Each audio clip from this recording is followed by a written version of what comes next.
Hey everybody, I'm Jack Reed with Future Pastimes, a designer on Dune-themed games and expansions, and we are reading Dune. It is still in the aftermath of the Harkonnen attack on Arrakeen that basically wiped out the Atreides, and the Baron is kind of exhausted at the end of all of that, but he is receiving a report from Eichen Nefid, his newly promoted captain, about the state of things, starting with the fact that Nefid is certain that Paul and Jessica are dead because they flew their ornithopter into a storm. And the Baron has decided he needs to ensure that Nefid is properly afraid and respectful of the Baron. So he twists him a little bit with, have you seen the bodies? And Nefid is like, well, no, Baron, but there's no way they could be alive. No one survives a storm. It is certain that they're dead. And the Baron is like, you tell me something is certain when you know that it's not. And but in his mind, the Baron is like, no, they're definitely dead. Nobody survives a Coriolis storm. And Nefid's like, yeah, we even lost one of our ornithopters pursuing them, so they have to be dead. But the Baron has twisted him enough, and then the Nefid explains that they captured Kynes because, and he suspects that Kynes was working with Duncan Idaho to hide Paul and Jessica. So the Baron has decided that Kynes has to die, and Nefid is like, this is a servant of the Emperor, and so, that's kind of a tough call, but the Baron is like, make it look like an accident. And Nefid's like, well, the Sardaukar have him, and they're going to want to know, and the Baron basically has to explain, this is how you do it. And then Nefid drops that they've also captured Thufir Hawat. And that gets the Baron very excited because he instantly realizes that they can leverage Thufir, who is one of the greatest mentats of all time. And he's lost his own mentat. Piter was killed by the gas from the poisoned tooth.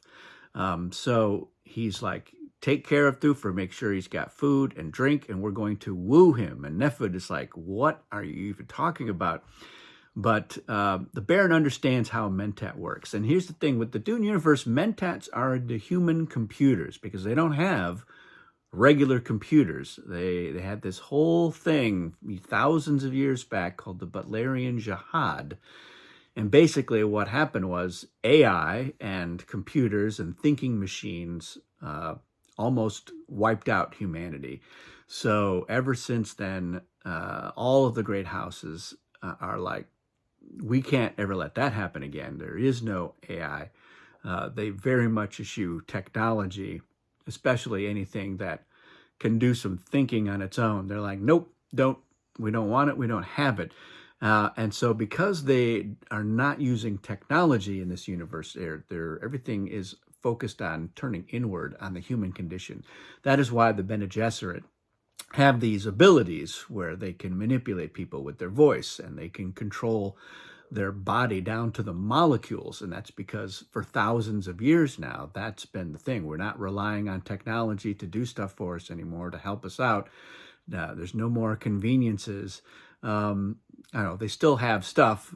They still have some stuff, but in terms of computing, they're turning inward. And mentats are doing all of those complex calculations. And so they have a mentat school, and that's what they focus on. They look for candidates, people who are predisposed to being able to do that, which is what Paul was, unbeknownst to him, he was being trained as a mentat because Thufir and the Duke saw potential in him. So the Baron knows that if he can convince Thufir, that it really wasn't his fault that the Harkonnens were able to wipe out the Atreides, that'll be one step into getting Thufir to be a mentat for House Harkonnen.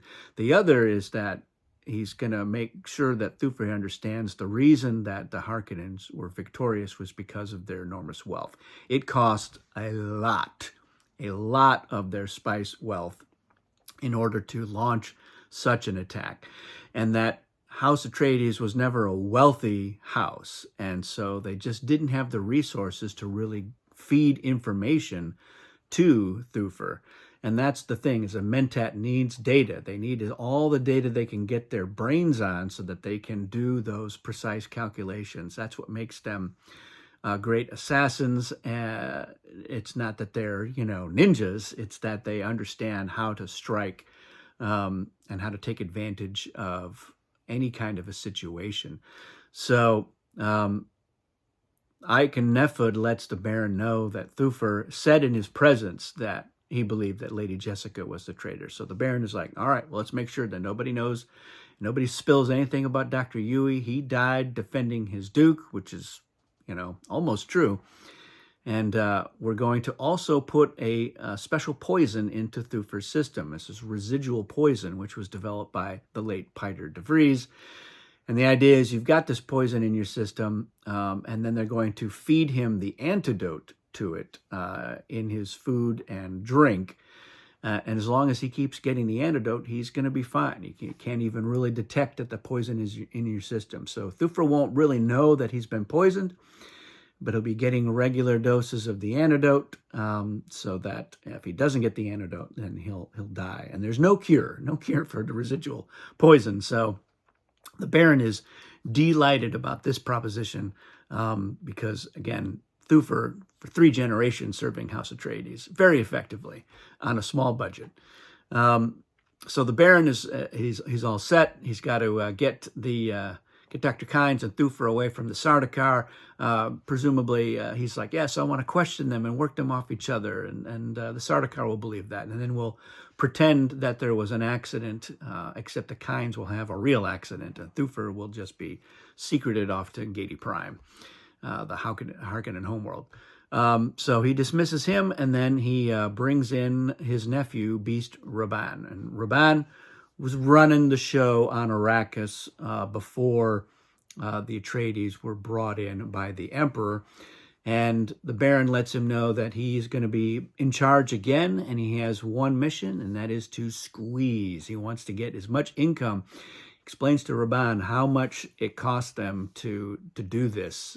He says, you could squeeze them for 60 years, and that won't put much of a dent into how much we spent. We've been saving up for this sort of thing for a long time. And so Rabban, he gets the message. It's a funny little element. Rabban comes in and he wants to sit down, but there's no chairs because the Baron has his suspensor, so he's floating up above everybody, and anybody who comes in just has to stand the whole time, which Rabban, he's like, what a jerk. But he also fears the Baron, and the Baron reminds him that he should be afraid of the Baron, and that the Baron does not hold Rabban in high regard in terms of his mental acuity, but he nevertheless needs him to do it. And the Baron's plan is to have Rabban work the local populace to the point of death, but not quite. He doesn't want them wiped out. He just wants them just beaten into submission, working and producing spice. And Rabban tries to say, I think that the Fremen are a bigger problem than you're willing to admit, Baron, and I think there are more of them than you think. And the Baron is just like, no, they're rabble. And Rabban tries to say, the Sardaukar reported that they had a whole squad wiped out by these Fremen, and the Baron is like, no, there had to be Atreides pretending to be Fremen, and that's that. So that is interesting that the Baron has this hubris about, the standings, and he just does not think that the Fremen are much to worry about. And Rabban, for being as dumb as the Baron thinks he is actually smart on this point. He's like, I've had to deal with the Fremen the whole time that I've been here, and they are a pain in the ass. And the Baron is like, you just need to, have a stronger fist in dealing with them. So he tells him that's the plan, and the Baron's real plan is for Rabban to do this to the point where just the Fremen are at their wits' end, and then bring in Fade, Raban's younger brother, who is smarter and craftier, and potentially, in the Baron's mind, the future of House Harkonnen, possibly even to the point of getting onto the imperial throne. So Fade will seem like a savior when he shows up and replaces Raban. So that's the plan for the Baron. And the Baron is super happy with how things have turned out, but he assumes a lot. He assumes that the Fremen are not a force to be reckoned with, that they're not that many. He assumes that Paul and Jessica are dead. And he assumes that, Thufir is not going to figure any of this out. So we'll see how all of that works out for the Baron as the book goes on. So I like this chapter. I love any of the chapters that have to do with the Harkonnen. I just find them fascinating. I love to see the inner workings on here. This is a scene that has been adapted by all three productions, but with the Lynch one first, it was super super quick. Raban came in, he said squeeze, and then he said off you go, and then this is the scene where Sting comes out in what he called the flying underwear. So he's in the steam room and comes out just wearing briefs. And so we do know that the Baron's plan is to replace Raban with Fade as a savior figure. But there isn't any of this other stuff having to deal with Kynes or Thufir, not at this point. So later on, they confront Thufir on Gedi Prime when he gets his heart plug, which is a Lynch movie thing. And they let him know, you got the residual poison. You have to milk this cat. The first time I was watching that, I didn't remember. I had read the book, but I had forgotten about the residual poison, and I was like, "What in the world is going on here?" But that's what had to do. And they were like, "You have to administer your own antidote, and here's the kit. Here's how you do it." So, and they do deal with Kynes in the Lynch movie, but we'll get to that later on, and. It's actually fairly similar in the miniseries in terms of what they do. What with the Villeneuve adaptation, this is the scene where the Baron is recovering from the poison in his mud bath, and it's Raban who reports that Storm has to have killed Paul and Jessica, and the Baron doesn't really give him any grief. He just says, go get me income. And Raban is like, what about the Fremen? And the Baron is like, kill them all. So I think that it's a little bit of a disservice, I think, with the Villeneuve adaptation. I'm not sure why they felt like they didn't need to get into it. I think that's an important element, especially because they did in the earlier scene where they meet Stilgar in the council room for the first time, they get this sense of the strength and the numbers of the Fremen. And I would have liked to have had more of an insight into the miscalculations of the Harkonnen in this regard. And maybe we'll get into that in the second movie a little bit more. That'll be interesting to see how they deal with that and what their perspective is on that sort of thing. I love the interaction with Aiken Nefud. So he was very Johnny on the spot after the poison tooth element, and that's how he got his promotion, especially because his predecessor was killed by the poison.